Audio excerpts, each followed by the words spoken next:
Assalamualaikum warahmatullahi wabarakatuh. Bertemu kembali bersama saya Ogi Gede. Sahabat, sekarang saya akan berbagi pengalaman bagaimana cara agar buah pada semua tanaman kita itu berbuah lebat dan berbunga banyak ya, dan anti rontok. Dan ini bagus juga untuk tanaman padi sehingga tanaman padi kita itu malainya itu panjang. Nah, di sini saya akan tunjukkan sahabat ya pupuk yang saya gunakan itu, dan hasilnya itu sangat luar biasa pada tanaman jagung. Yang biasanya tanaman jagung itu satu pohon itu buahnya satu biji sahabat ya, tetapi dalam satu pohon ini bisa berbuah 2 biji. Nah, 2 buah sahabat ya, itu hasilnya akan maksimal. Nah sahabat, untuk merangsang pembungaan pembuahan itu yang perlu kita lakukan pada tanaman tahunan yaitu pruning ya, mengurangi daun produktif seperti ini, sehingga tanaman kita itu akan stres. Setelah stres sahabat ya, tanaman kita itu akan cepat mengeluarkan bunga. Dan ingat, untuk tanam tahunan itu harus mempunyai seharus umurnya 6 tahun sehingga bisa kita merangsang pembungaannya sahabat ya. Nah setelah itu, kalau umur tanaman kita setelah 6 tahun itu baru kita melakukan peruningan sehingga dia stres. Nah setelah stres baru dia akan mengeluarkan bunga. Nah untuk pupuknya itu bagusnya sahabat ya, kita gunakan pupuk KCL, penaburan pupuk KCL. Nah atau pupuk organik cair yang kita sudah bikin sendiri. Nah video sebelumnya saya sudah membuat tutorialnya. Nah sekarang untuk agar buahnya itu tidak rontok dan bunganya tidak rontok, kita di situ menggunakan pupuk racikan kita sendiri. Nah, di sini juga sahabat ya, saya sudah coba pupuk ini dan hasilnya itu sangat luar biasa pada tanaman buah ini. Nah, tanaman buah mangga ini masih di pot aja sudah berbunga seperti ini. Nah ini yang kita lakukan penyetresan sehingga tanaman itu setelah stres dia akan mengeluarkan bunga seperti ini. Nah untuk pupuknya sahabat, kita bisa melakukan penyempraian melalui daun seperti ini. Nah ini untuk agar bunganya itu tidak rontok sahabat ya. Untuk lewat akar kita bisa menaburkan garam sebagai pupuk KCL-nya atau pupuk KCL dari toko pertanian. Nah, di sini untuk pupuknya sahabat ya, untuk tanaman padi maupun tanaman lainnya seperti buah-buahan juga bisa memakai pupuk ini. Di sini kita bisa meraciknya sendiri untuk pupuk pembuahan ini sahabat ya. Di sini kita menggunakan micin. Nah, micin ini adalah kandungan asam aminonya itu sangat tinggi sehingga bisa membuat bunganya itu tidak rontok ketika kita rangsang pembungaan dan pembuahannya. Untuk micinnya sahabat, di sini kita cukup menggunakan 1 sendok saja ya, seperti ini udah cukup. Nah kita akan taruh dan kita aduk-aduk. Nah untuk pupuk dari micin ini sahabat, mereknya itu bebas sekali, mau memakai merek apapun. Nah sehingga hasilnya akan maksimal. Ntar kita akan campur dengan pupuk lainnya sahabat ya. Nah pupuk micin ini kita bisa campur dengan telur, tetapi karena di sini kita akan kombinasikan atau mix dengan pupuk kimia, sahabat cukup memakai pupuk micin ini. Nah seterusnya di sini kita gunakan pupuk unsur hara mikro tinggi yaitu boron sahabat ya. Nah boron ini sebenarnya ada kandungan magnesium.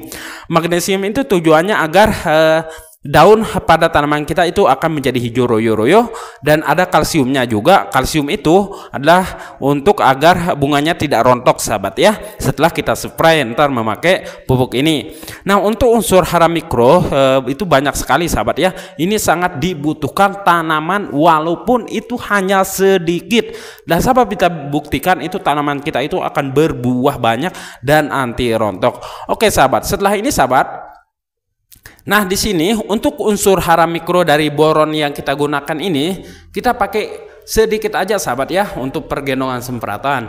Sebab untuk gendongan semprotan saya di sini menggunakan 13 liter per gendongan semprotan atau per tangki sahabat ya. Nah di sini saya akan gunakan cukup setengah sendok sahabat ya, atau 1 sendok dari boron ini. Nah ini oke, 1,5 sendok aja kita kasih sahabat ya. Oke, kita akan aduk-aduk seperti ini.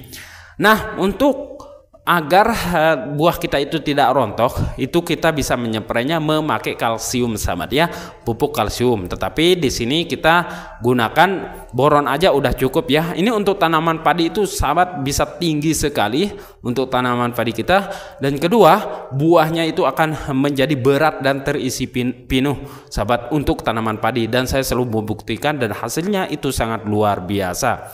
Nah, untuk pupuk yang ketiga begitu sahabat ya.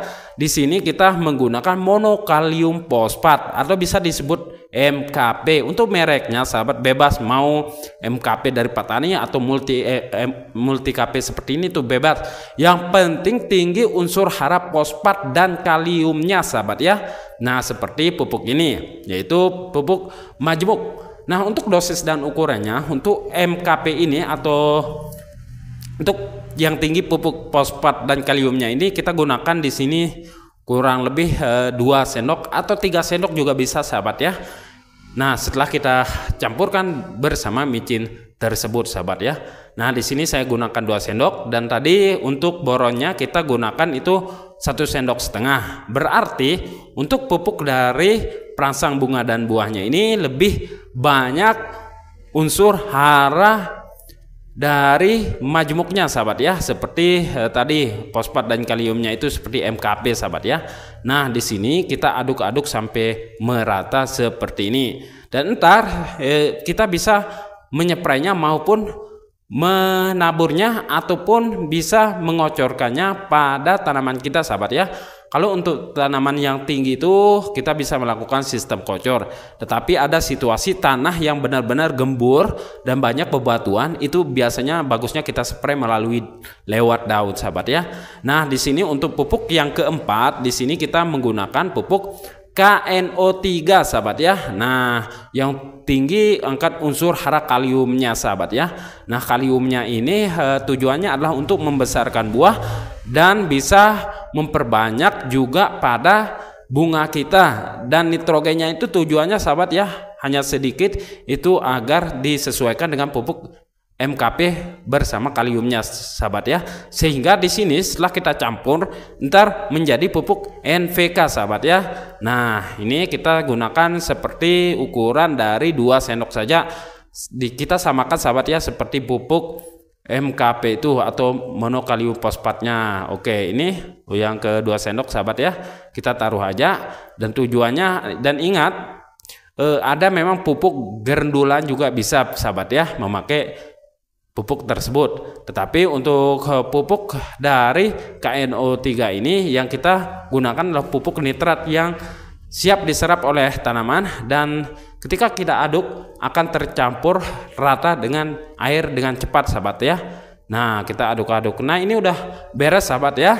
Setelah beres seperti ini, campuran dari keempat pupuk itu, pertama itu micin dan kedua MKP dan KNO3, baru di sini kita masukkan ke gendongan semprotan.